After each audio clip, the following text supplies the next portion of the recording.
over the world there are lots of people who are alone tonight.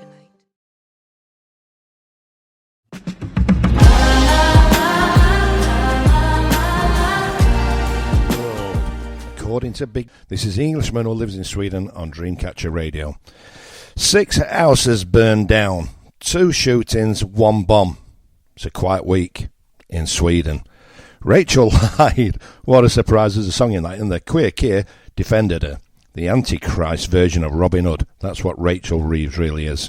Oh my God. Europe has a debt crisis, right? We've got a demographic crisis, and we've got zero resources. We're going to talk about that later on and why the war is raging on in the Ukraine. Venezuela will be America's next Vietnam. I honestly believe that. Now, Putin has sent down 2 battleships or warships. America's got the biggest aircraft carrier in the world down there. Oh my God, it's going to kick off. Some good news. Good old BP have abandoned their green agenda. About bloody time. And much to the dismay of the answer, my friend, is blowing in the wind. That's that Pillock Ed Miller band. Oh, he's a nightmare, isn't he? There was a 440 delegation that went down to COP30. Why? We're supposed to be saving the planet, not polluting it. And Sharia, Saeed Khan, has played the race card again, saying that he's victimised because he's a Muslim. No, Mr. Khan. You're picked on because you're an absolute total waste of space.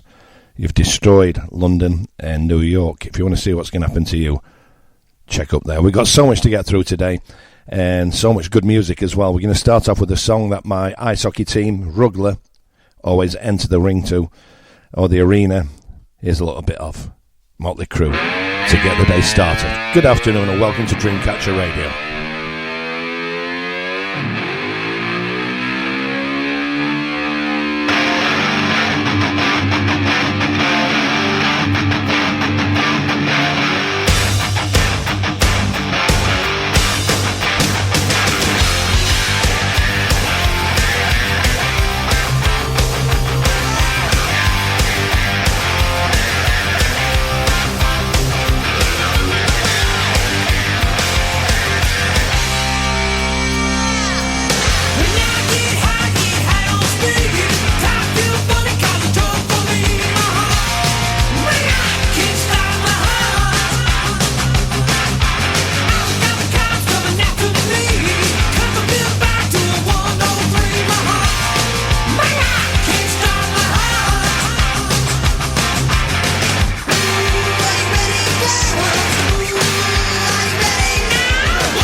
tell you what, that puts you in a mood, doesn't it?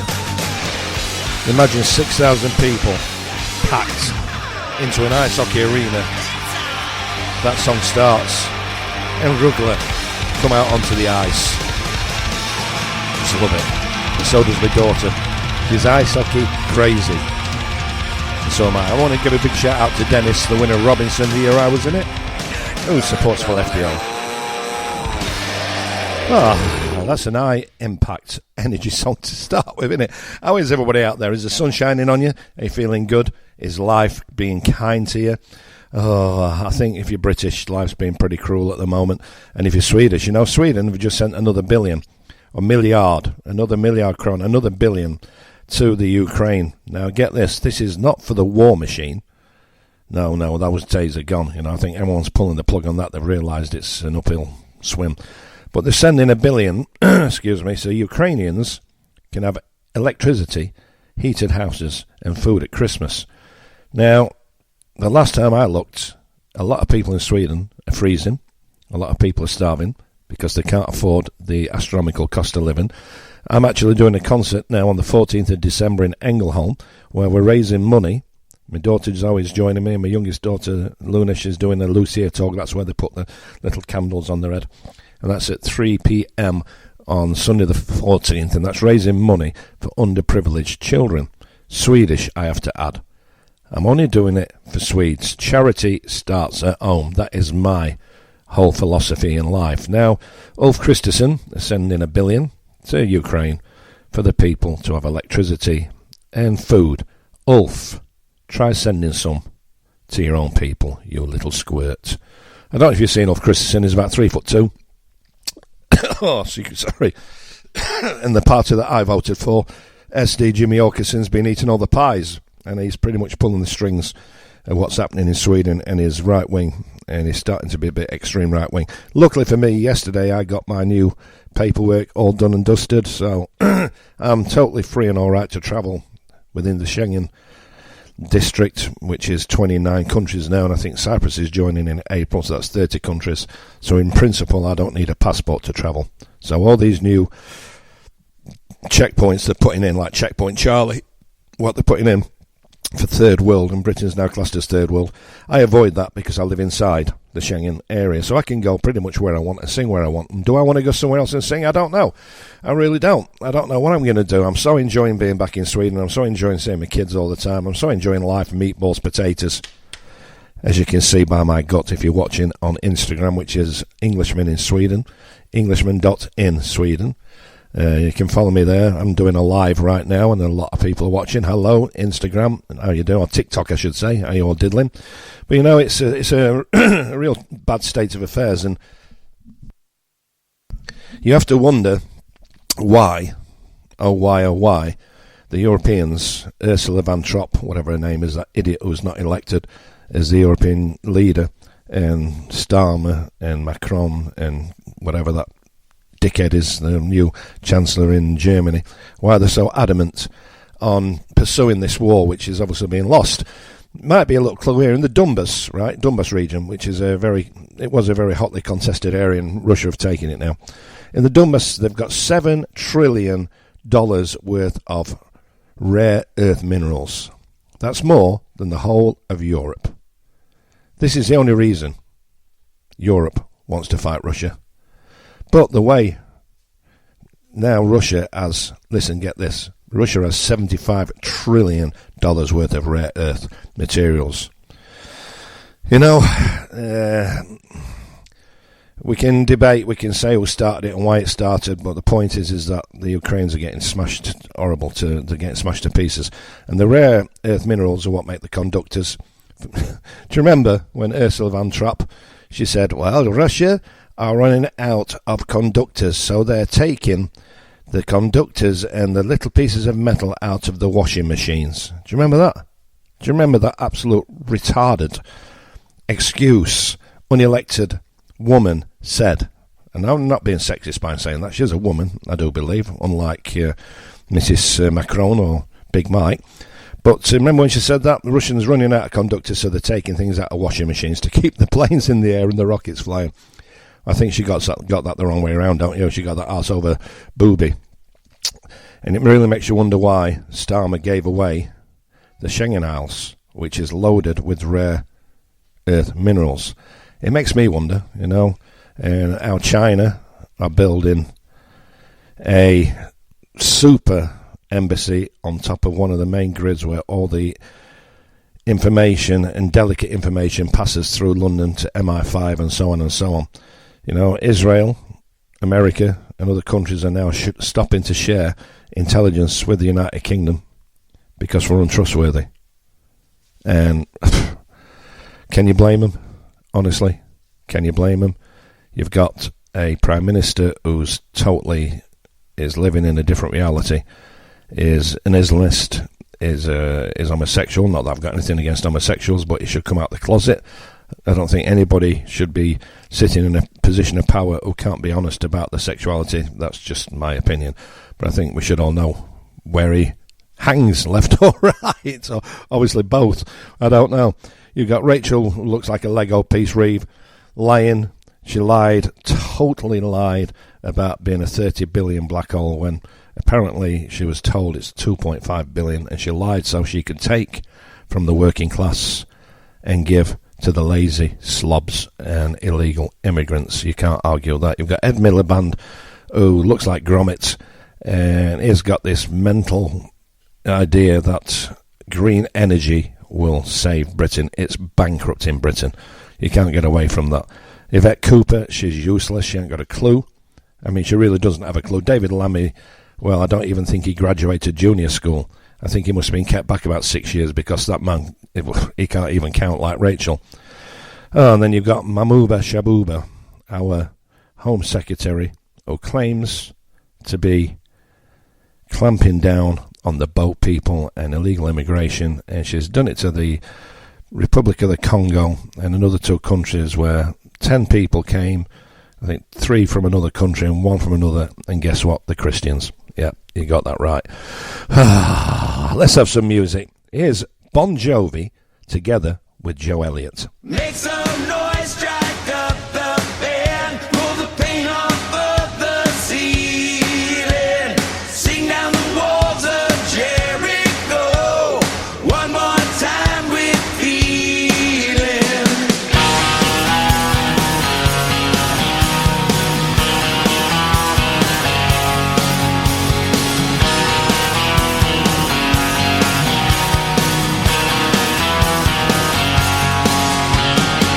I went walking through the valley, I rose flying overhead. Heaven told me, boy, be patient, take the long way round instead.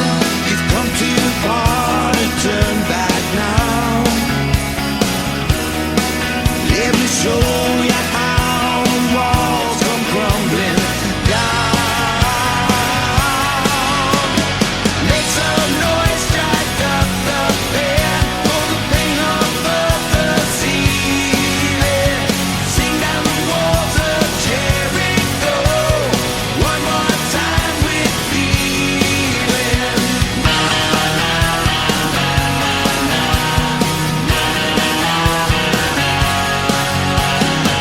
Drop your shield and lay your sword down.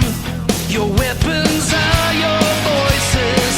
You will know the war is over when the weary soul rejoices. You've come too far to turn back now.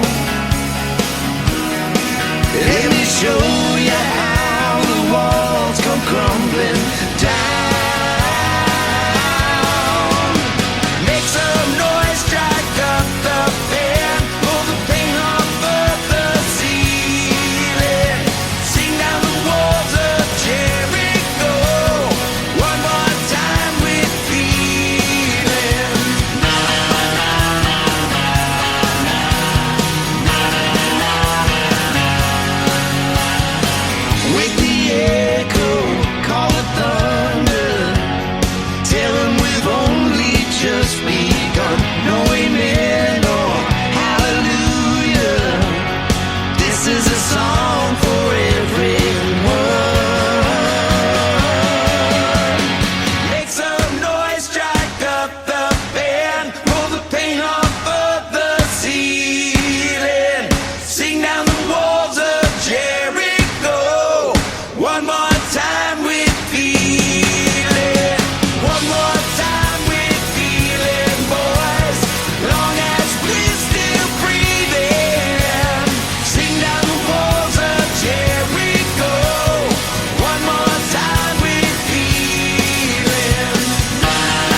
What a great track. John Bon Jovi and Joe Elliott from Def Leppard. It's a great track, that. Nice to have John back, even though he's not what he used to be. And that's the Walls of Jericho on Bon Jovi's brand new album. Now, something interesting popped up earlier, this morning actually. The European, get this, the European Central Bank has said, and I quote, "When the digital euro is released, it will most likely cause a systematic banking crash. So why do it? And everyone will be forced into using the digital currency." Can anybody explain to me why they know it's going to crash and they're warning us that it's going to crash, why they still want to go ahead with it? It's going to be tied together with, do you know that, excuse me, over 35 countries, and I class now the EU as one country, because, you know, they all follow the same rules, basically, apart from Viktor Orban, who's an hero for me. He's like having none of it, is he? But 39 countries, I think it is, during the course of this year, have introduced the framework and the network for digital ID. I find it extremely worrying. I really do. It's not just Britain that are facing it. And, you know, they did it in Vietnam, and they locked out 84 million people's bank accounts because they refused to do it. And that's what they're going to do that with all of us, aren't they? Eh? I mean, we're heading towards a time of living in China. I mean, in China, they've gone mental. If you've been in China, I've been in China a few times, and the big cities of Hong Kong and these places are like fascinating. They really are. The structural work, the way they've built everything, amazing. I drove down a motorway with Sony Ericsson actually when I went to do a video for a commercial, and it was surreal because it were like 5 lanes of traffic each way, full, and right in the middle of it, little women in the little rice hats cleaning the motorway, and the whole length, 5-hour drive, it was just industry pumping out smoke and CO2 emissions and God knows whatever else for 5 hours, and that was one motorway, and every motorway is the same. We're going down this retarded green there's no other way of looking at it. We're going down this retarded push for green energy, and they're going to phase out cars by 2030. Oh, give me a break. And in China, they're building a power station, coal-fired power station, every week. They don't sign up to it, do they? America don't sign up to it. America don't sign up to anything if there's no gain in it for them. You know, I think, honestly, and I've been a Trump fan all my life, but I think you're going to see now that he goes down as the biggest idiot on the planet under his presidency. I'm not impressed at all what he's doing, especially in Venezuela. We're going to talk about that in a bit. But, you know, the digital ID, right? And in Sweden, the framework in the network's already there, and it's called Bank ID. You can't really do anything without it. I've talked about this before. And you get used to it, and it is control. And, you know, everything you do, you have to go in through Bank ID. At the moment, that's restricted to all your government facilities, hospitals, you know, tax authorities. Whenever you check into your bank, whenever you buy anything, you've got to go through Bank ID. So they're pretty much tracing everything you spend anyway. Even to get on a bus, you have to use your Bank ID because you open your bank, and then you've got to pay 26 kron, whatever it is, in Bank ID. And you really can't spend or use cash anywhere. And Sweden's launching its own krona, 2026, late 26 and early 27, to coincide with the European Central Bank and the digital euro. Now, for the life of me, I can't understand why they're doing this, where it's going, apart from down the toilet with the rest of the whatever. And we're just being fleeced on a daily basis. We're being ripped off. I mean, listen to this, right? Listen to this.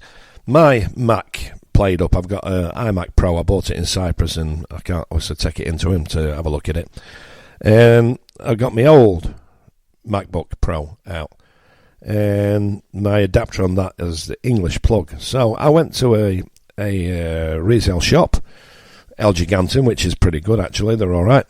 And I bought, you know, one of these plugs, converter plugs from English to European. You could change it in 4 or 5 different countries, but the EU and basically all the European and Sweden, they've all got this 2-prong. So I bought it. Do you know how much it cost me? 409 krona. 40 quid. 40 quid for a plug. I mean, when people wonder why we're broke, 40 quid for a plug. I went to the supermarket.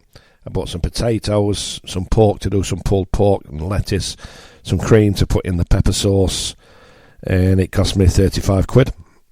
So, and the electricity is 2 krona a kilowatt, which is like 1,000% up on 3 years ago.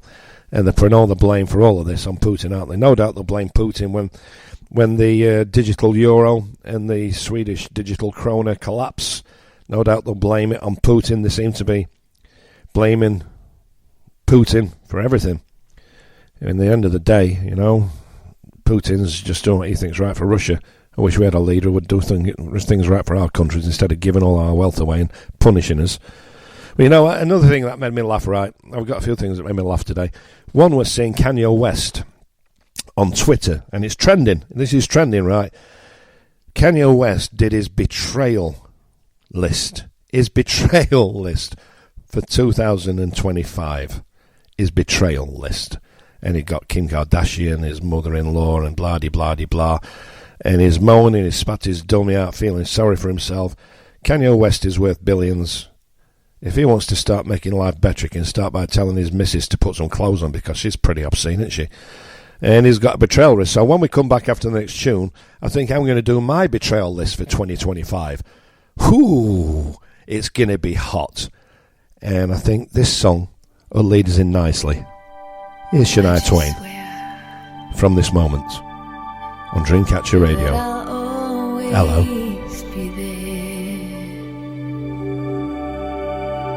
I'd give anything and everything, and I will always care. Through weakness and strength, happiness and sorrow, for better, for worse, I will love you with every beat of my heart.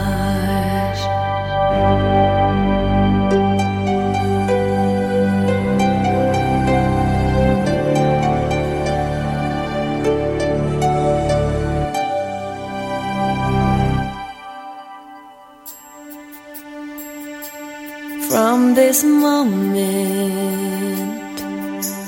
life has begun. From this moment,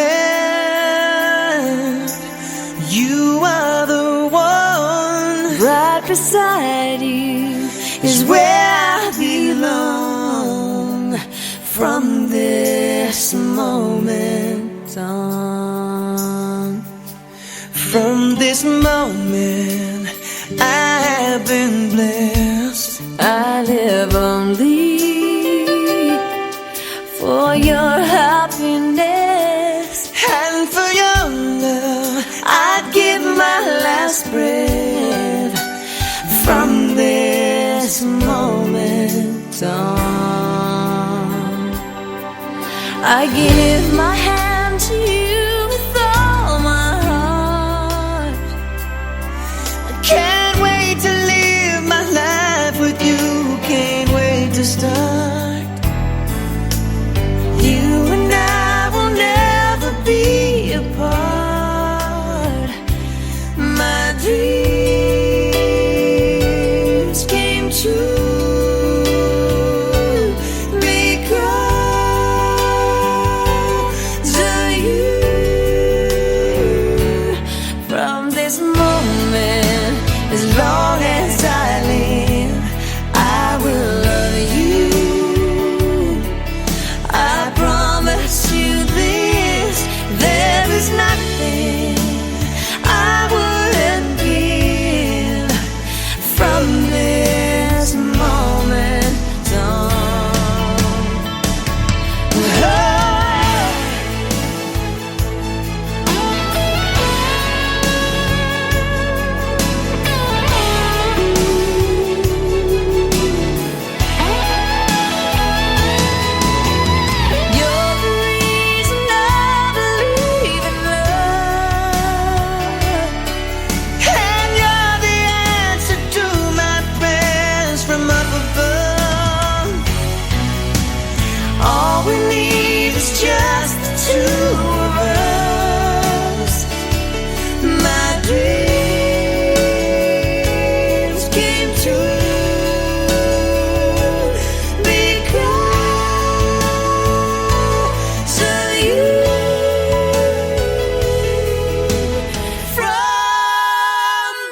What a beautiful version.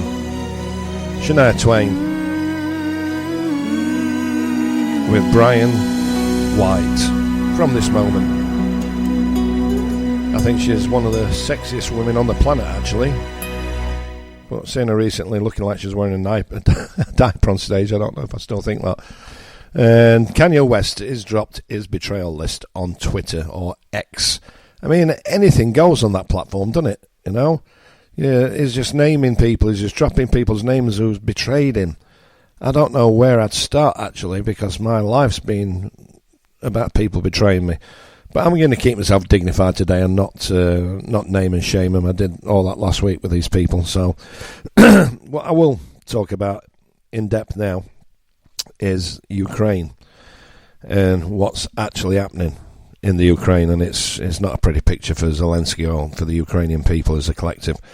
It's over for the West, NATO, and the Ukraine. They took on the beast from the East and have lost all the advances.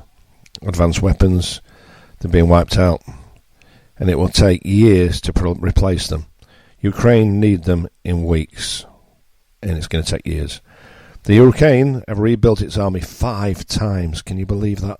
They've rebuilt that army 5 times. They've exhausted its manpower. I saw earlier today a video where people actually jumped on Zelensky's thugs who dragged a guy with his shopping bags and were going to take him in, give him 2 weeks basic training and send him down to certain death. The life expectancy of a Ukrainian soldier once they've joined and done the 2 weeks basic training in 2 weeks to go up against ardent Russian fighters is 2 days. 2 days. So they've rebuilt their army 5 times. They've run out of power. They're recruiting 18-year-olds. You know, this is just tragic. 18-year-olds to 18 to 23, because all the other generations have been wiped out. And they've done 7 mobilizations, or it might even be 8. They literally have no fighting men left, and that's why they want us lot and our kids. You know, they're all talking out that the coalition of the willing. There's not a chance my kids will go. I won't go. I won't fight for Starmer or Zelensky. If Sweden's invaded, I'll fight with everything I've got for my kids and for this country. But I won't go down to a front line, into a meat grinder. And no, I've got a 2-day life expectancy. It's absolutely ridiculous. You know, there's no fighting men left. That's why they want our kids. Russia is outproducing the West 4-1 when it comes to replacing the military hardware. You know, they're producing 4 times as much as the whole of NATO combined. I mean, America are iffing and butting, and they're pulling out and they're pushing in. They don't really know where they stand, do they? You know, on the front line, thousands of Ukrainian troops are being encircled, up to an estimated 50,000 in total. Now, put that in perspective, that's twice the manpower that the whole Swedish army possesses. Up to 50,000 are being encircled. And up until now, Russia had opened a retreat route for the Ukrainians. Not anymore. No, not anymore. They are now going in for the end game and wiping out what's left of the Ukrainian army. The level of death is on a par with World War I, if you can get a grasp of how violent this war is. It's on a par with World War I. It's tragic. There's no Ukrainian men left. And they're still losing between 2,000 and 3,000 troops a week. And Russia are losing 200 to 300, which is still a monstrous amount of people to be losing. But come on, 2,000 to 3,000 troops a week, and the war's been going on for 4 years, and they're recruiting 18-year-olds. It's so sad. And all of our governments are gearing up to send us lot to the same fate, and to be under no illusion here. Europe and America are responsible for the obscene loss of life with its broken promises. You know, a few months into the war, Boris Johnson went down to the Ukraine with a known arms dealer and manufacturer. Apparently Boris got £1 million to take him down to the Ukraine. And the ink was on the paper between Zelensky and Vladimir Putin, and Boris Johnson stopped the peace. He demanded that they tear up the agreement. Boris pocketed £1 million that day. I wonder how many more millions he's got. When you talk about corruption in the Ukraine, you should look at the corruption in the United States, in Sweden, in the United Kingdom. Boris Johnson is an absolute turd. The war could have ended over 3 years ago, and because of greed and money, it didn't. And that is a fact that he took somebody down there. You know, and the European leaders still think this war is winnable. It's tragically comical. Britain led by an absolute moron in Starmer. I mean, he's utterly and totally out of touch with reality. They are lying to themselves and all of us if they think Russia is on its last legs. They are far, far, far from that. Believe you me. Russia is a monster. You know, I've said before, I'm a Trump fan. Well, I was. And on the surface, Trump seems to be the only Western leader who wants this war to end. That's on the surface. Trump is making all the right noises, but dig deeper, and sadly you'll find Trump wants to actually win this war, to walk away looking like Goliath. And after millions of deaths, Russia, they want outright victory. So this just won't happen. Russia have given Trump excuse me, an opportunity to be the peace president. But Trump and Rubio have stated Russia has to come to the table with a plan to end the war that's acceptable to America. Now, why? Why should they do that? Why? Can you tell me? Why should Russia come to the table with a plan to end the war that's acceptable to America? It's just not going to happen. That's why Budapest, this so-called big peace meeting, got cancelled. And the meat grinder continues. Trump's bluff's been called. And Trump exposed as a naive man who believes in his own book, The Art of the Deal. Russia have flipped the script and shouldered the blame for this war on America and European leaders' shoulders. Totally right. In the meantime, Zelensky and co. pocket millions. Generations of men obliterated, and daily we edge closer to nuclear conflict. Now, this is just my opinion. You know, I'm a singer, and I have plenty of time in between walking my dogs and seeing my kids to do a lot of research. And 45 billion is missing from the money sent by America and United Kingdom, Sweden. It's not just 100 million like you're reading about and seeing in the papers, because that's a diversion. Ooh, Zelensky's right-hand man is embezzled up to 100 million. Well, the Ukraine and American politicians, British politicians, Swedish, German, French politicians have embezzled 45 billion. $45 billion. And this war in the Ukraine is all about rare minerals. It started because NATO just kept pushing forward, and they were warned, and they thought Russia were a pushover. They found out they're totally wrong. In my own personal opinion, I was watching on Sky News earlier today, people saying that Putin will go down as the worst war criminal since Adolf Hitler. I don't agree with that. He was protecting his country from the biggest criminals on the planet, which is BlackRock and Tony Blair and Carl Bildt and all these so-called ex-leaders hiding in the background.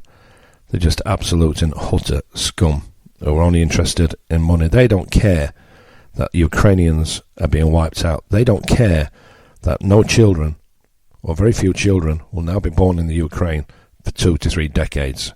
So they've got the wish, haven't they, on population control through war. I just hope that they sort it out, because if we don't, Hello, World War III. This is Englishman in Sweden on Dreamcatcher Radio. Good afternoon.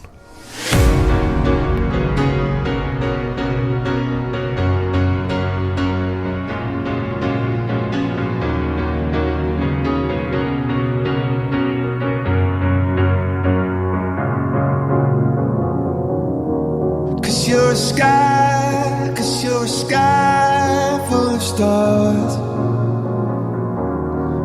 I'm gonna give you my heart. 'Cause you're a sky full of stars. 'Cause you light up the park. I don't care, go on and tear me apart. I don't care if you do.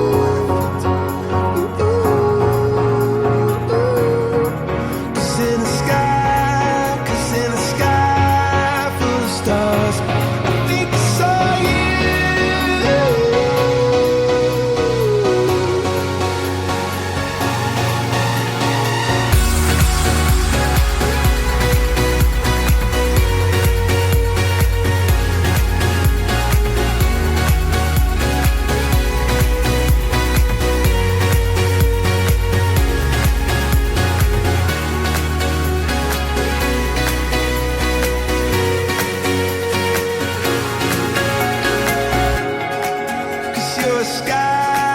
Cause you're a sky full of stars. I wanna die in your arms. Cause you get lighter the more it gets dark. I'm gonna give you my heart. I don't care, go on and tear me apart. I don't care if you do.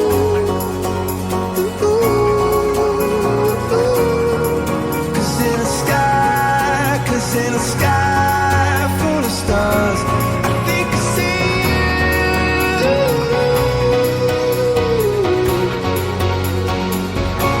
I think I see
Oh, a bit of Coldplay. I mean, Chris Martin apparently is a wrongin as well, isn't he? Well, not a wrongin, but he likes all this tantric stuff, you know. He don't like regular sex. Gwyneth Paltrow we're married to, and they're a bit weird, aren't they?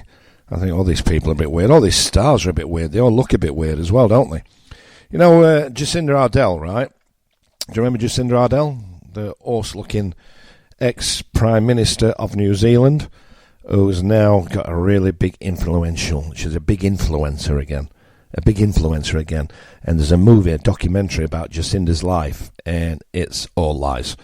I was in New Zealand when the COVID outbreak happened, And trust you me, the working class, the Maoris, the regular grafters, every single person I knew in New Zealand cannot abide Jacinda Ardern.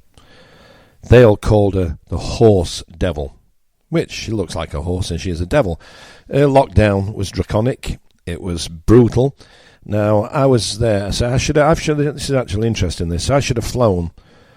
I'll go back and tell you the full story about this because it's actually quite interesting. I did a song when I was flying over to New Zealand a couple of years previous to that, when the big bushfires happened.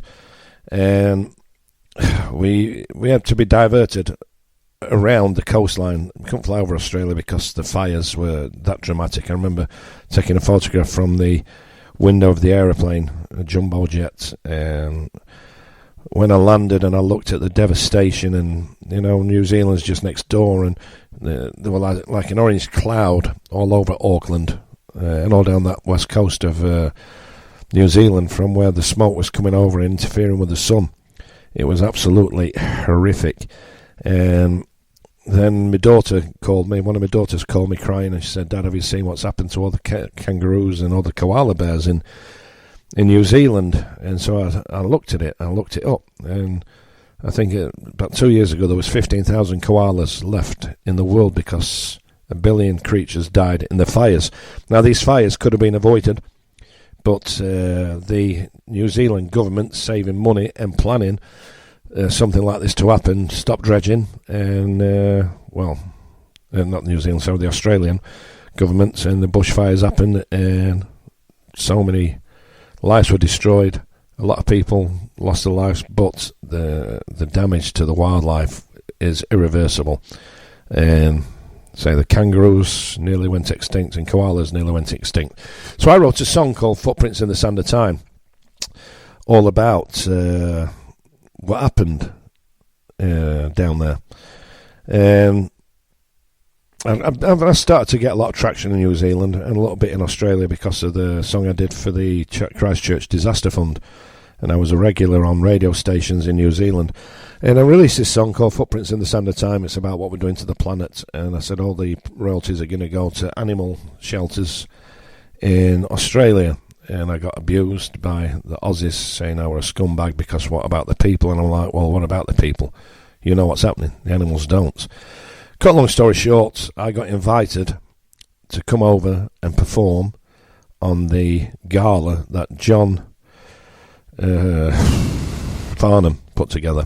Not to do more, only to do one song, Footprints in the Sand of Time, because he heard it, and he found out that I was putting all the royalties to animal centres in Australia, and he were impressed. So he called me, and of course I said yes.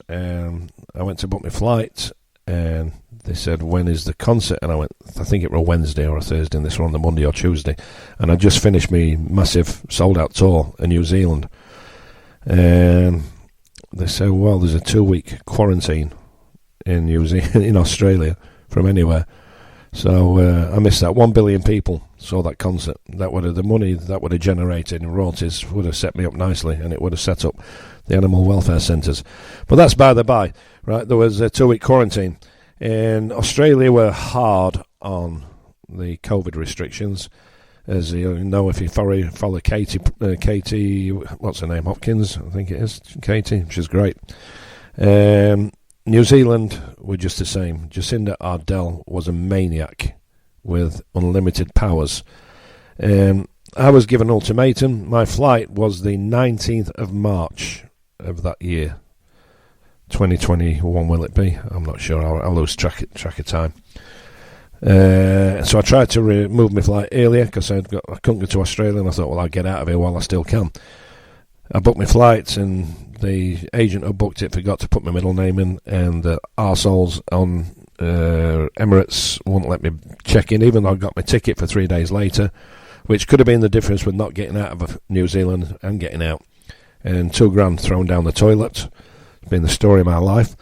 And they won't let me on the flight because my middle name was missing. And I'm like, well, look, there's my passport, same passport number on both. You can see that it's that they've just missed out the Dean. It's just Michael Hughes, and they missed out the Dean on that particular flight, and they weren't having none of it. I thought, you horrible cows. That's service fee. The world's in a massive crisis, and they won't let me out. So the thing is that my visa was expiring. I contacted the immigration in New Zealand, and they said, if you overstay your visa by 1 day, you will be deported. You will be banned from coming back to New Zealand for 10 years. Hey, and I'm like, well, there's a pandemic, mate, can't I just ride it out? I think it's only going to be a few weeks. I thought it was going to be a few weeks. Just ride it out and, get hammered every night in the man caves and drive a Harley Davidson and enjoy myself. And they went, no, if you overstay by 1 day, you'll get deported and you'll never be able to, you won't be able to come back for 10 years. So, begrudgingly, I took my flight on the 19th, I think it was, or the 20th, I do lose track, and it was like really surreal. It was the actual last commercial flight out of Auckland International Airport, right behind a flight which was going to Fiji, when all the coconuts is affectionately known by the New Zealanders, the Kiwis, with the chicken KFC buckets. It's like a delicacy for them. And I flew back. I got to Dubai and had problems getting on the flight to Denmark because I've got a British passport and I didn't have a ID card with me from Sweden at that time. Weren't even particularly where I needed one. After getting a friend of mine who knows somebody who works at the Foreign Office, and they faxed over the fact that I'm a permanent resident of Sweden and let me get on that flight from Dubai. And when I landed in Copenhagen, it was eerie. There was a couple of people walking around in white suits looking like they're from a movie with their face masks on and all rubber gloved up. I thought, Jesus Christ, where have I landed? And I got home to my family. I still had a family at that time. We lived together, had a happy life. And I got home. And I thought, well, we'll ride it out. And as we know, it went on and it went on and it went on. And I was curiously watching the lockdown that Jacinda brought into effect. This lady who they're making a documentary out about, who was a shining beacon of democracy. She was anything but that. She is the Antichrist. She destroyed New Zealand's economy. She destroyed New Zealand businesses. She absolutely and utterly decimated hospitality. And then, this is now the time goes on. So now another year's coming around. Now I'm supposed to be going back on another sold-out tour. So I applied for my visa. Then they said, no, you need a critical work visa. Now this is all Jacinda's doing, right? A critical work visa. The people that were letting in were humanitarians, people who were going there to work, and save the planet or whatever. I don't know what a critical work visa is. I just know that I had a visa that I needed so I could go over, make a lot of money and generate upwards in $200,000 or $300,000 for the New Zealand economy. And they weren't having any of it. So we got because I'd already got a regular visa, but they blocked it. And said that I needed this critical work visa, so I didn't, it just did me head in. So me and the agent, we split 50-50 to get a immigration lawyer on the case, because under the time that Kiwis, get this right, this is Jacinda Ardern, she stopped New Zealanders coming home to New Zealand. She wasn't even letting in nationalised citizens for their parents' funerals or their families' funerals, or they just wanted to come home, they were homesick. She wasn't letting in anybody except her mates, her partner, and now father of her child, his mates who were DJs and wiggles, entertainers. Now bear in mind that New Zealanders, Kiwi entertainers, were banned from entertaining.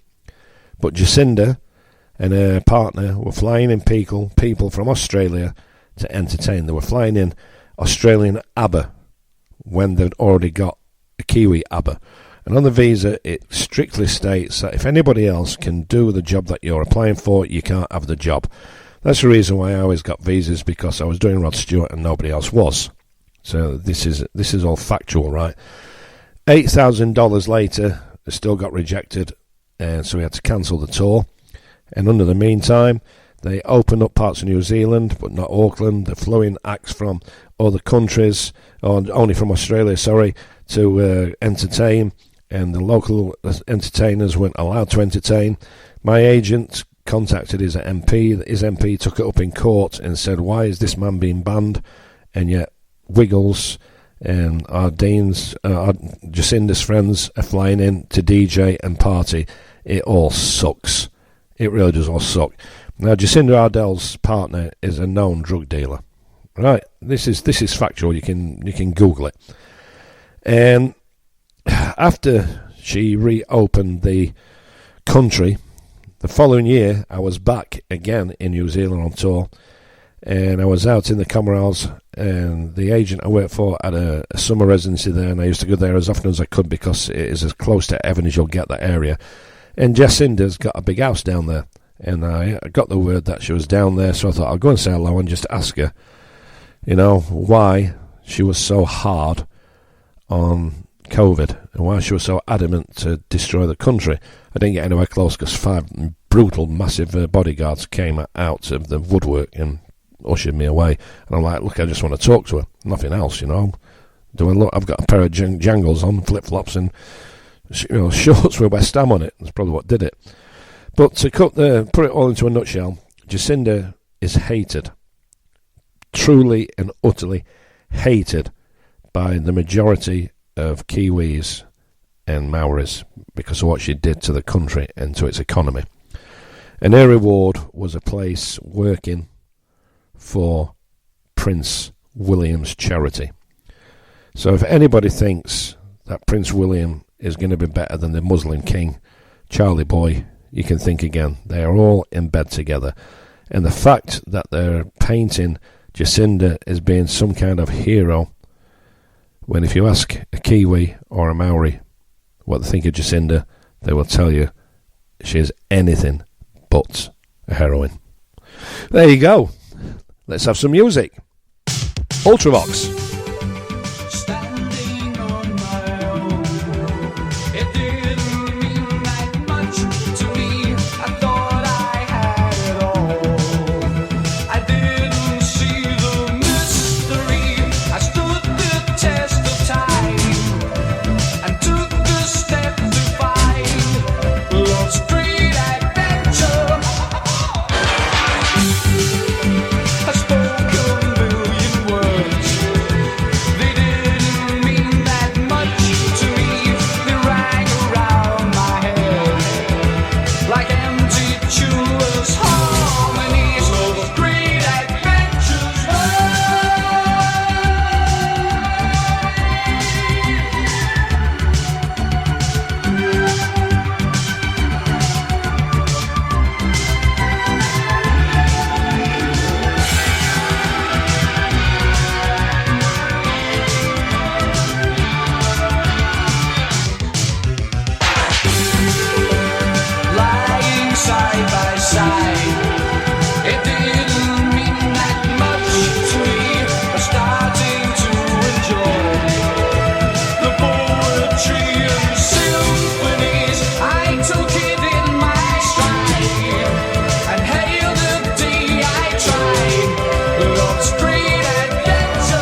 Go on, Midge. I love Ultravox. If you listen to my show regularly and know me, you know that's a true fact. Well, Jacinda, as far as I'm concerned, I think you're a horse-faced devil worshipper. And you killed a lot of your citizens and you destroyed your country's economy, and your reward was rubbing shoulders with the demonic Prince-elect William. Hey, Harry, you got out, stay out, mate. The royal families are they're all corrupt, they're horrible. But, you know, talking about the royal family, I see now that Andrew, what's his name now? Windsor Mountbatten, because they can't use his old titles because he is a pervert, proven. And if you want the list, if you want the whole black book of Epstein, just drop me a line. Contact me through one of my social media platforms, englishman.in.sweden on TikTok, Michael Dean on Facebook, or Stuart Rudders on Instagram, and I will quite happily send you over the whole book with a whole list of names who are on it. And of course, Andrew, right, is a proven. He get 10 million quid to somebody he's never met. He don't sweat. And his wife's involved. I mean, they're both mentioned so many times in these emails which have been leaked about Epstein. We've been over that so many times. I'm bored of the subject. But Andrew, right, is having a feud with King Charles as he makes shocking demands. Andrew Mountbatten Windsor will not be moving to Norfolk as soon as previously reported. Right, so King Charles is allegedly facing a fresh headache regarding his brother. Randy, his living arrangements. The disgraced former Duke of York, who has been stripped of his titles and honours due to his links to convicted pedophile Jeffrey Epstein, was thought to be moving into one of the King's private homes on a Sandringham estate in Norfolk. All free of charge, of course, which means you, I and everybody in Britain and the Commonwealth are paying his rent in the new year. However, his move now appears to have been delayed. Ooh, Andy, what's wrong? Old ginger banger, you know, Fergus, you don't want to move. According to reports, the latest news has prompted a fresh feud between the two brothers. I mean, smoke and mirrors, isn't it? Eh? I mean, Charles, his best mate was Jimmy Savile. Jimmy Savile interfered with Keir Starmer when he was a kid, and Keir Starmer refused to prosecute him when he was being scrutinised and under total and absolute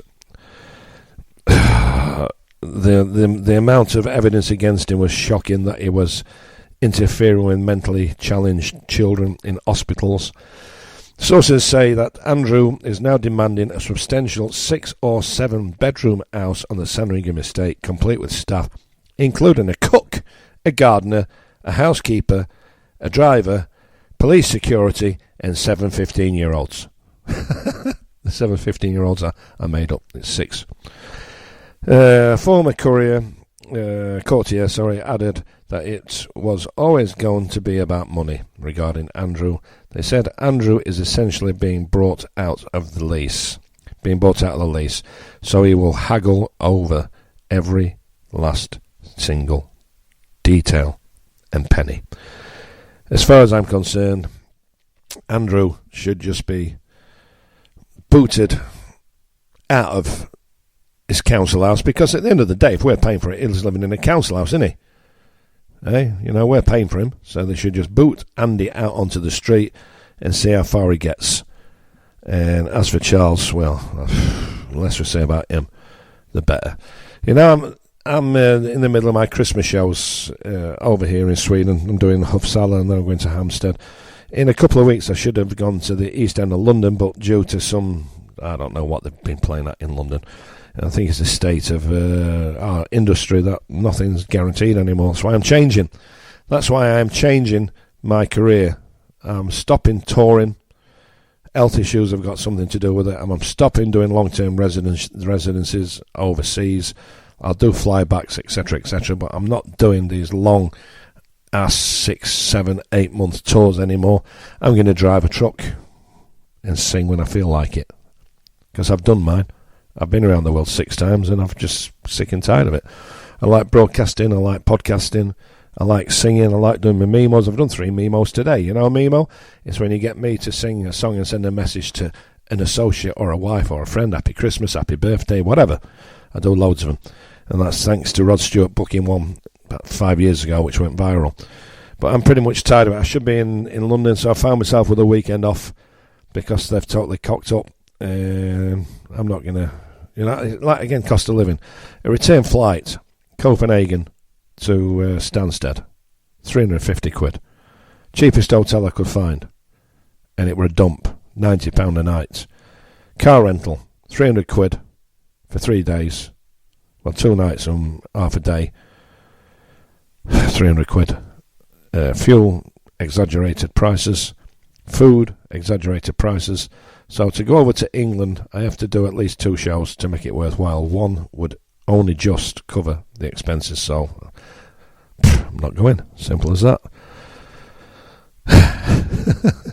But I do my Rod show, I do my rock show, I do Bon Jovi.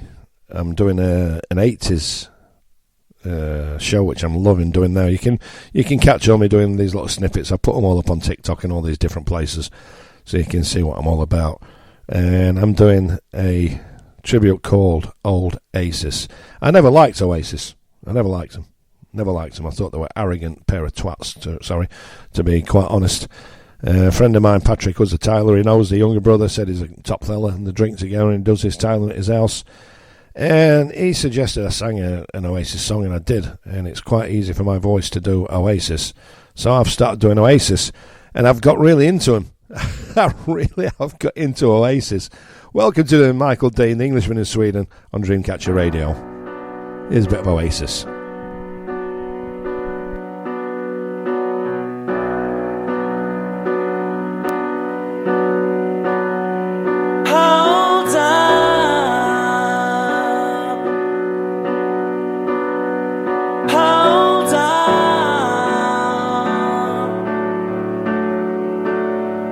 Don't be scared.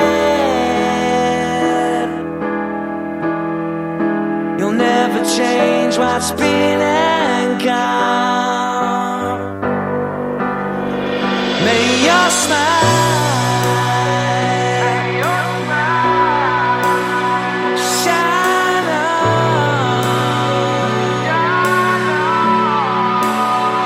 Don't be scared. Destiny may keep you on, 'cause all of the stars have faded away to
Good tune.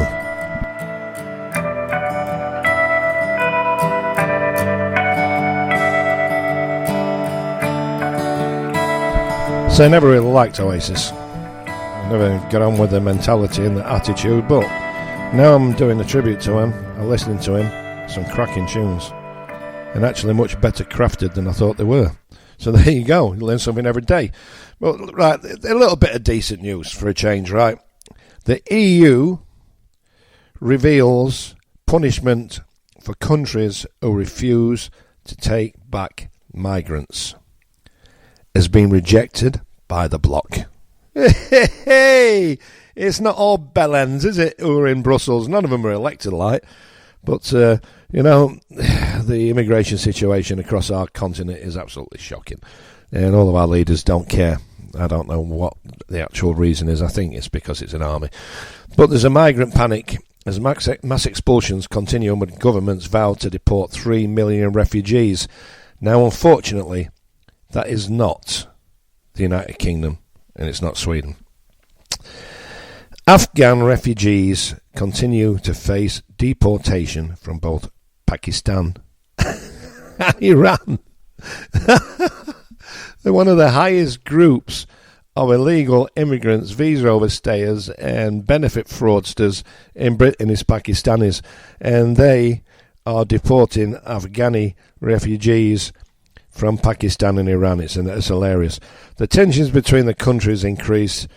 Taliban officials reported that as many as 3.164 million nationals were forced to return to Afghanistan. 3,164 Afghani nationals were forced to return to Afghanistan on Monday alone. Now that's what I call a good migration policy. The crackdown on Afghan refugees in Pakistan has been provoked by escalating military clashes, political disillusionment, and the deepening economic crisis in Pakistan. And not to say the increase in violent crime and rape, which is quite amazing because all the rapes done in Britain is done by Pakistanis. Not all of it, but the majority of it. To date, Islamabad has expelled roughly 1 million Afghans this year. Wow. With deportations, no sign of slowing down. No one has been spared in the indiscriminate crackdown. What's indiscriminate about it? They're doing what a government's supposed to do. It's left families devastated. I bet it has. I bet they're not as devastated as the people whose kids have been raped and groomed, or the people who've lost their lives because they've been stabbed. I bet it's not as devastating as that, is it? You know, we're flying. Listen to this. We're flying in roughly 500 Gazans and Afghanistanis into Manchester Airport every goddamn night. It's been going on for 2 or 3 weeks on an average of 500 a night. This is our government continuing to commit treason against us, the people. And yet in Pakistan they've deported 1 million of them, and it's devastating for the Afghanis. I bet it is. They'll go home and they'll find a way to get to Britain. Pakistan has vowed to kick out all 3 million refugees from their neighbouring country, irrespective of immigration status or dangers they may face on return. Bravo! Are you listening, Starmer and Yvette Cooper and all the other idiots in British Parliament? Afghanistan is in the midst of a severe humanitarian crisis. Well, this is what happens when you kick out the Yanks and the Brits and you embrace the Taliban. What did you expect? They're actually having a massive extinction level crisis down there. Everyone's starving, which is a shame. No doubt Bob Geldof can put together a concert. The mass deportation is being driven by Islamabad's frustration with the Taliban government in Kabul. A former supporter and backer of the Islamist group has accused its top officials of financing and sheltering militants of the resurgent Pakistani Taliban. Well, don't worry, they'll all turn up on a British street in a British house in a British hotel. Keir Starmer will put flights on no doubt from Pakistan into Manchester and bring them all from there as well, won't he? The TTP has carried out lethal attacks on security forces inside Pakistan, including a suicide bombing on a parliamentary headquarters in Peshawar last week, and the response is Pakistan just kicks them all out. The deadly terrorist attack killed 3 officers and provoked a furious reaction from Islamabad. Pakistan's army launched airstrikes on Afghanistan's major cities and border areas, reportedly killing 10 people. So we've got another conflict coming up to go along with the one which is brewing in Venezuela. Hola, ¿cómo está? The government officials have used the national security interests as a pretext for the brutal deportation. I don't see what's brutal about it. I see it being a government doing the job they were placed by the people to do. Let's protect their own citizens, be that military or be it civilians. It's just too bad that our government allows in all these Pakistani groomers and rapists, have no deterrent from coming over and doing what the hell they want. It's just a shame that our government is importing Afghanis and Ghazians. Nobody wants the Ghazians. Nobody. Not the neighbours. Nobody wants them, apart from Keir Starmer and Sadiq Khan, of course, because they're just like want the destruction of Britain. Nobody's got a thought for the women whose lives are changed by these attacks. No one's got a thought about the women's rights movement. No one's got a fact about the LGBT community, because all these Islamists, they want the death of gays, they want the death of lesbians, and they want the death of Christianity. So I'm going to play a tune now for all the LGBT and for all the ladies out there listening around the world to me. The Englishman in Sweden on Dreamcatcher Radio is one of the best songs from the 80s. Tears for Fears, Woman in Chains.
Brilliant track.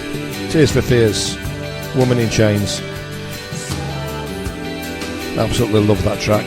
My mate, Steve the Entertainer, he booked them in, where was it? Catrell.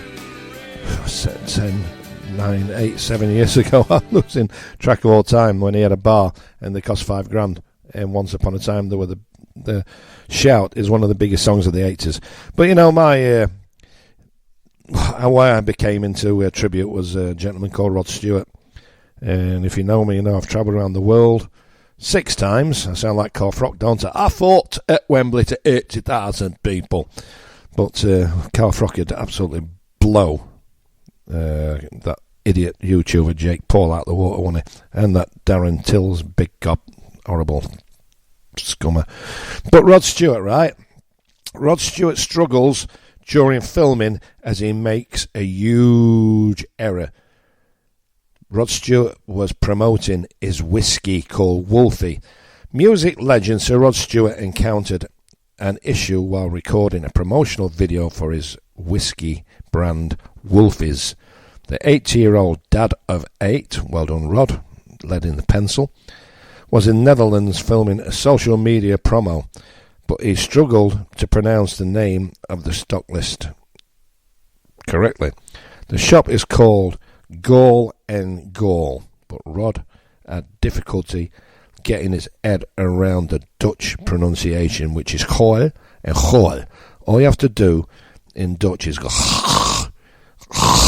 and you sound Dutch. In the clip posted on Instagram, I've just watched it, it's quite funny. He looks suave in his tweed Crombie coat, which he wore over dark trousers and dark V-neck sweater. Ooh, how exciting, fashion icon. With a white shirt and dark tie peeking out underneath. The Maggie May singer holds a bottle of his brand as he walks towards a camera. This is Rod Stewart, the well-known rocker singer said. This is my whiskey, which goes on sale here in the Netherlands at Hall and Hall. Got it? No, it's Hall and Gall. Got it, Rod. He said as a clip cut to bloopers where he is struggling with the name, announcing, I'm British. And justification. That's no excuse, Rod. Learn to say it. Say Dankervel, cheesy chips and clogs, and everybody will be happy. Despite his gaffes, fans were impressed, singing his praises and comments. You are doing it very well, Sir Rod Stewart. Have a good weekend from the Netherlands, one wrote. Well, fair enough. You know, we love this guy in Holland. Another added a third chime. Very funny. I'll try it at Christmas. A fourth shared. Ha ha ha. You are so freaking cute and funny. Well, he's not cute anymore. He looks like Wessel Gummidge, if that's how I'm going to look in 20 years. Hope I'm dead before then. Me and my husband bought 2 bottles of Wolfies right after you released it. Sadly, we didn't get any that were autographed. Much love from Dallas.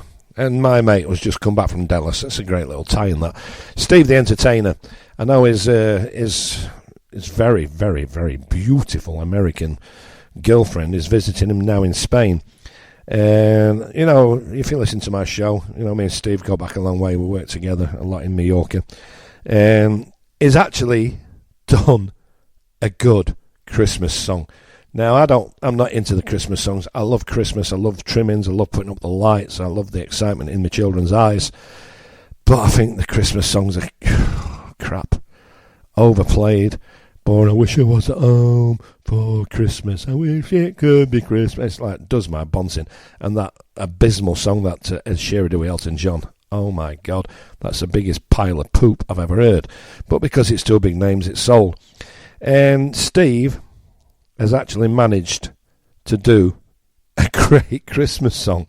This is Steve the Entertainer. Look him up on all the usual channels, Instagram, YouTube, Spotify. This is actually, I think, should be a Christmas hit. It's a new, good Christmas song. And straight after that, I'm going to play one of his songs, Unbreakable. He's a brilliant singer-songwriter. Support him. Here's Steve the Entertainment with What a Christmas This Will Be on Dreamcatcher Radio. Hello. Choo!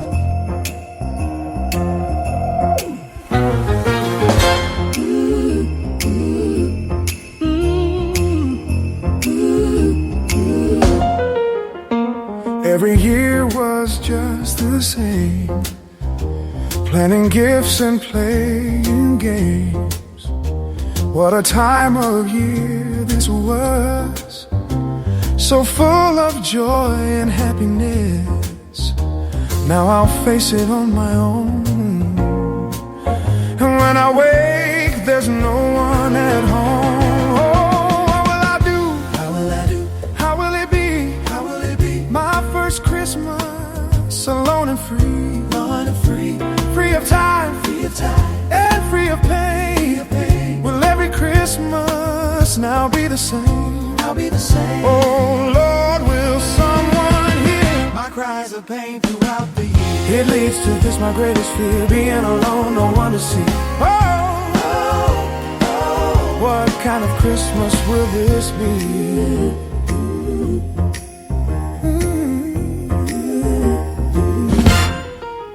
A shining light is what I see, a glimpse of magic shining at me, a ray of hope that brightens me. In the darkness is where you met me. You gave me love, you touched my soul. Now our story will be told. Oh, what will I do? What will I do? How will it be?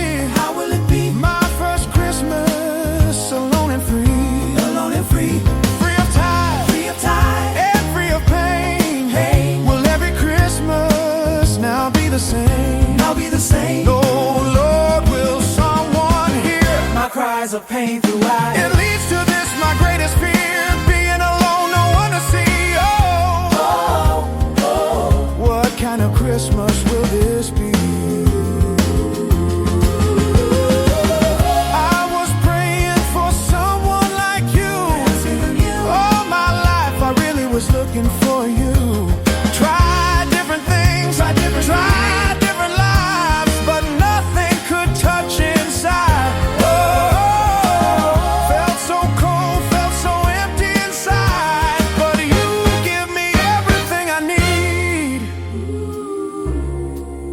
You are the joy in my life. Ooh. Now I have you, I'm the happiest I've been. Just a touch from you gives my soul everything. The warmth of your heart, the hint of your smile. Baby, you make my life go wild.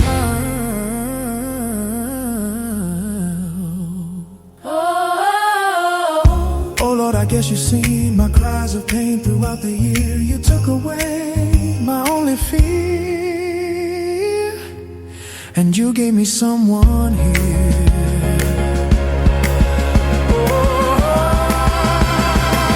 What kind of Christmas will this be?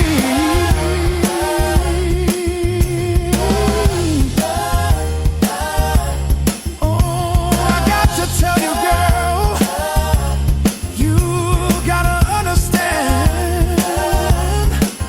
there's no one like you, no one ever in my life. Go on, Steve. Steve the Entertainer. What a Christmas this will be. I agree, Steve.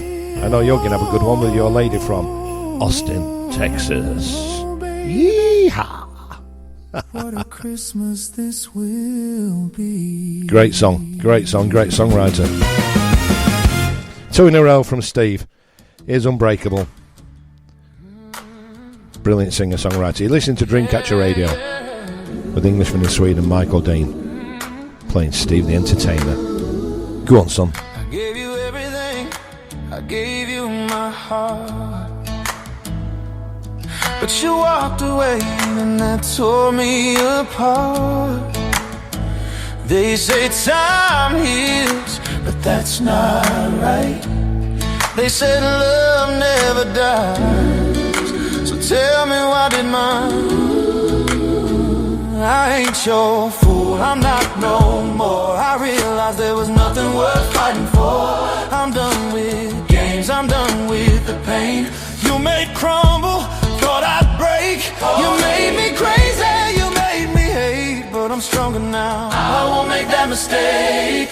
No more running, no more time. I found my strength in my own space, and now I'm doing fine. I may be broken, but I'm alive. I may be stupid, but that's just fine. You made your choices, now I make mine. I am unbreakable.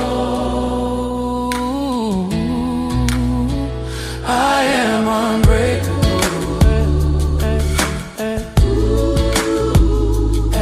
I lost my best friend, I lost my heart.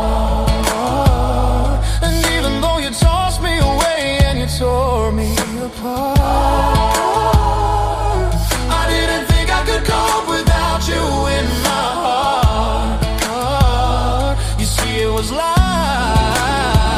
just a stupid game. I played the fool, and what a fool I was. Yeah, I fell, yeah, I bled, but I won't stay down, I won't play dead. I ain't waiting, I ain't weak. I found my power, now watch me speak. No more time, I found my strength in my own space. And now I'm doing fine. I may be broken, but I'm alive. I may be stupid, but that's just fine. You made your choices, now how I make mine. I am unbreakable. I am unbreakable. Oh, so thanks for leaving, thanks for the pain. It made me stronger, it made me sane. You don't want me, that's okay, 'cause I'm sure I'll find you on another day. I may walk past you, would you even care? Are things so different without me there? I am unbreakable. Brilliant, Steve the Entertainer. I am unbreakable. From the album Changes, Unbreakable. Unbreakable, Is what I on Dreamcatcher Radio. Thank you, Steve. I'll see you soon, mate. And have fun with your Texan missus. I've got to ask you out there, right? I used to watch I'm a Celebrity in these programmes. I suppose I should be more interested because I've done reality TV myself. But all the clips I've seen of it, it looks like a right crock of crap this year. Some fella putting on a gay voice and then saying he's not gay. I think the only good thing about it is seeing Kelly LeBrook, whatever her name is. Oh, she's bang tidy. What they should do is get Liz Early in the jungle and get her in the shower. That I'd like to see. Otherwise, I just don't see the fascination with watching a fake show. I did a show called Robinson in Sweden, and there's nothing fake about that. Well, there is, because it's all scripted. But the animals, the bites, the mosquitoes, the whatever. I mean, we did it in Haparanda on the border with Finland because it was COVID time. But, you know, in the I'm a Celebrity, Get Me Out of Here, everything's swept. They make sure there's no dangerous animals there, and it's all a pile of crap. That's just my opinion. I don't know who's going to win it, and I don't care. I just want more pictures online of Kelly LeBrook in a bikini. Thank you very much.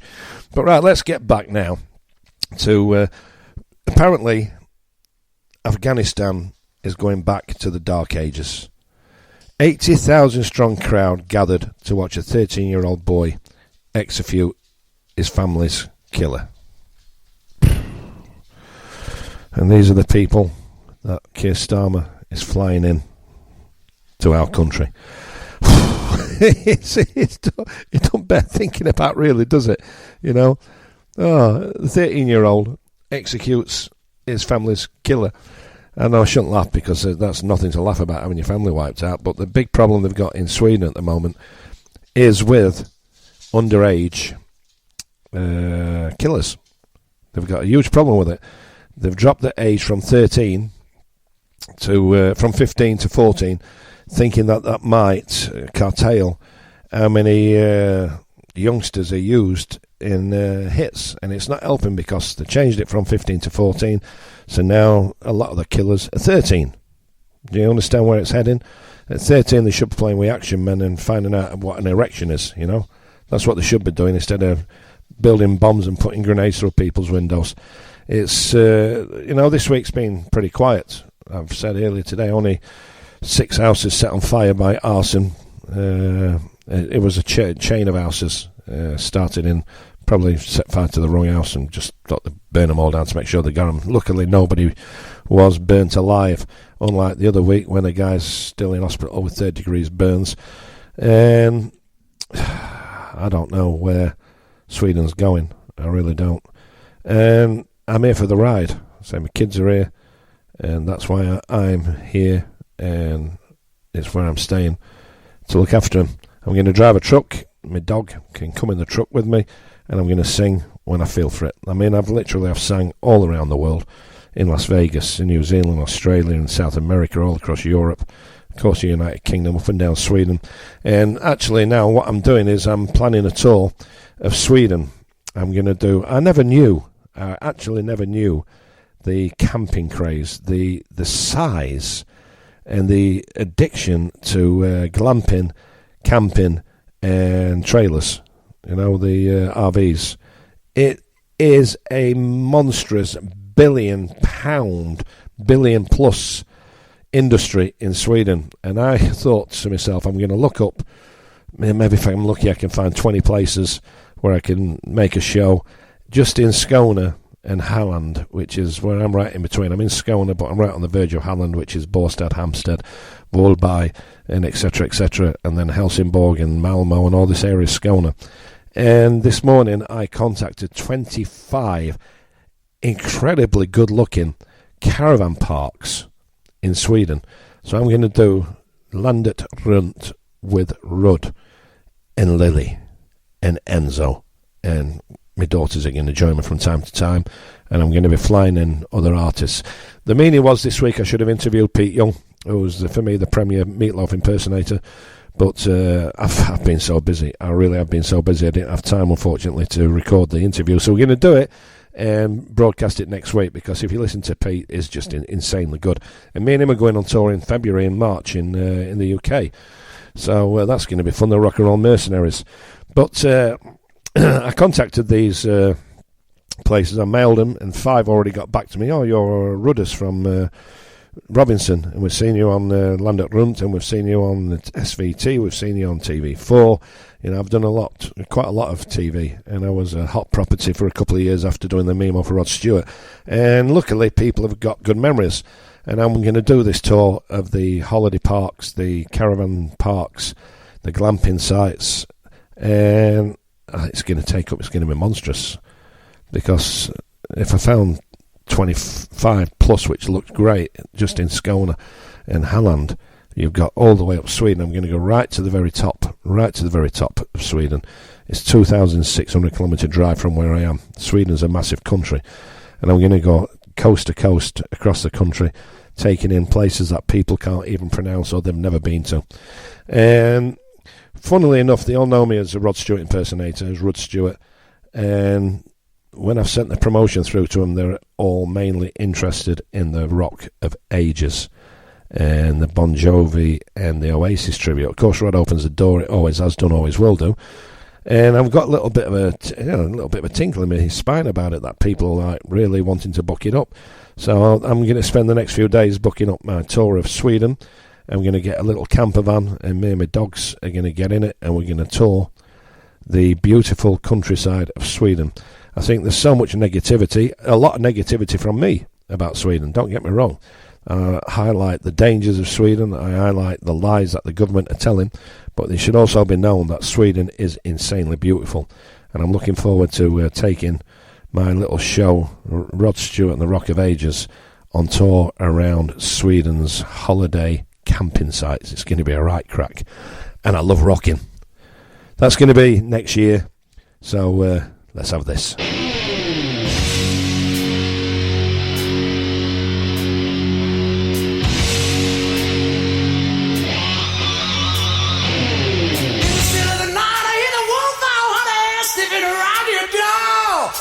the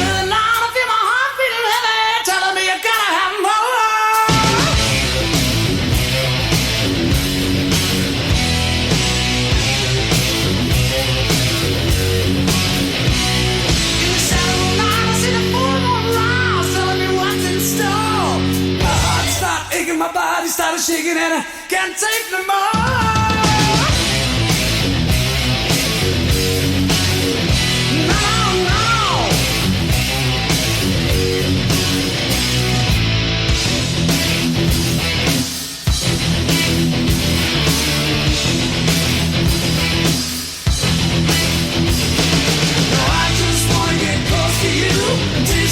So sweet, and I just wanna make love to you, feel your body in the still of the night, in the still of the night.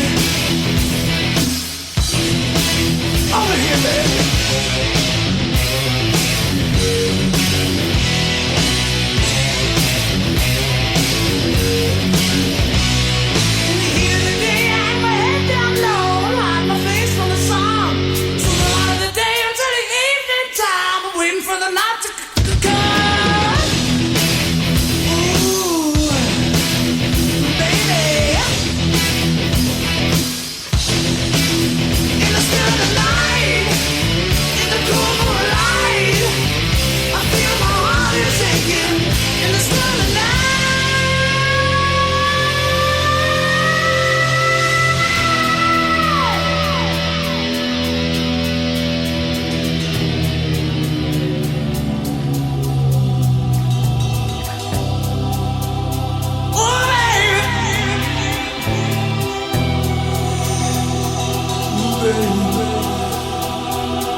round your door.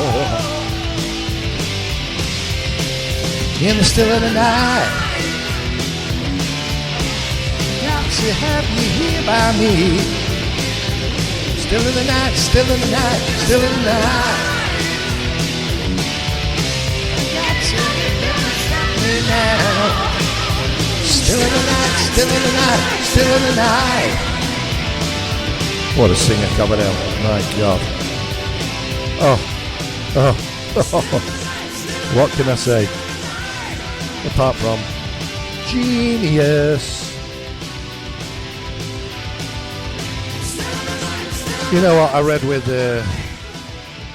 thank you, David. Awesome as always. I don't know what happened to them. I've sort of gone into mono. My voice, it's not good. Shouldn't do that, should it? But it has. But never mind. We're nearly at the end of the show, so we'll persevere on. And it's distorting, so there we go. I shouldn't have messed about with the buttons, should I? I should have left the knobs... Oh, there we go. I should have left the knobs alone, but I like playing with knobs. What can I say? Uh-oh. Uh-oh. There we go. What's going on? Da-da-da-da-da. Ya-da-da-da-da. Oh. I've had a pretty much fault-free show, and now it's gone pear-shaped. But not to worry. It's the headphones.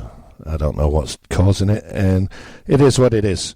But, as I was saying, I'm going to play you my version of A Fool for Your Loving No More. Because I can. I recorded it on a telephone app, so it's not exactly advanced, but you get the idea when it comes to what I do and our sound. And I just think, why not, you know? I'll be taking this all over Sweden, doing what I do, and here we go. This is my version of A Fool for Your Loving.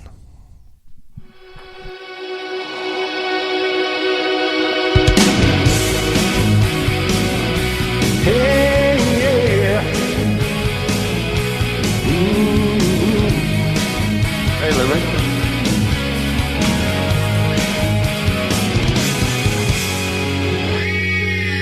Well, I was born during a bad time, left out in the cold. I'm a lonely man who knows what it means to lose control. Oh, I took all my heartache and turned it to shame. Now I'm moving on, and I ain't taking no blame. Don't come running to me, I know I've done all I can. A hard-loving woman like you needs a hard-loving man. So I'll say it to you, babe, I'll be a fool for your loving no more. Fool for your loving no more. So tired of trying, always in the Say it to you, babe. Fool for your loving no more. I'll be a fool for your loving no more.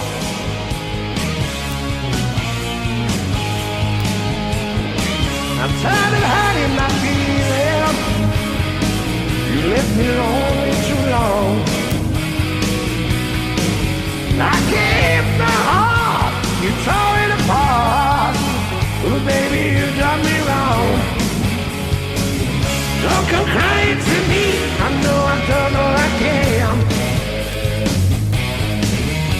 A hard-loving woman like you makes a hard-loving man.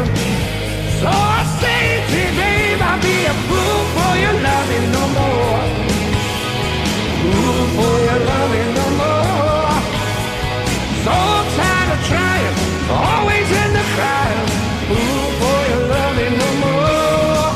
I'll be a fool for your loving no more. No more. No more.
you go. That's me. That's a fact. It was me. If you want to catch me doing one of my shows, it'd be great to see you all. I'm at Huff Cellar this weekend. I'm supposed to be in London, but I'm not, so I'm going to get hammered next week. Sounds like a good alternative to me. And then I'm in Hampstead the week after. Well, on Sunday the 14th, I'm doing the charity event, which is massive, in Engleholm at Sir Utmack School. And my youngest daughter's doing the Lucia. My second youngest daughter's doing Amy Winehouse, which is absolutely off the chart. She's amazing. She came down to Cyprus, and she totally blew everybody away. Thank you so much. Massive numbers again today. Loads of you watching. 39,000 of you on TikTok, which is quite insane. It's like, wow. Thanks a lot. Add me on TikTok. It's englishman.in.sweden. On Facebook, it's Michael Dean. On Instagram, it's Stuart Rudders, STEWART RUDDERS. You can mail me at Mr. Marmite at dreamcatcherradio.com, or you can get me on Rod Stewart Shows at iCloud.com. And if you're in Sweden, you can give me a tinkle on 0704 682897. Thank you so much for listening to me. I've really enjoyed today's show. I really enjoyed having my equipment, which I've built a whole studio now, and I feel really comfortable broadcasting. Stay tuned to Dreamcatcher Radio. It's without doubt the fastest growing internet radio station with the most diverse presenters you'll ever see. No one can touch it. It's great. And I'm going to finish off with a band from New Jersey, one of my favourite, a guy called Sebastian Bach, and a song called The Youth Gone Wild. This is Skid Row. Thanks for listening to Dreamcatcher Radio. See you on the flip side. Ta-ra. Rolling. Are you ready?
Skid Row. Sebastian Bach, he can warble. You know what? While this song's fading out, as it does, have you ever heard of a pop star? Have you heard of a pop star called Tate McRae? Thank you, Sebastian. Well, you know, Tate McRae, Google and find out how she is. I've never heard of her. But she was live in concerts the other night in America. Apparently she's massive in America.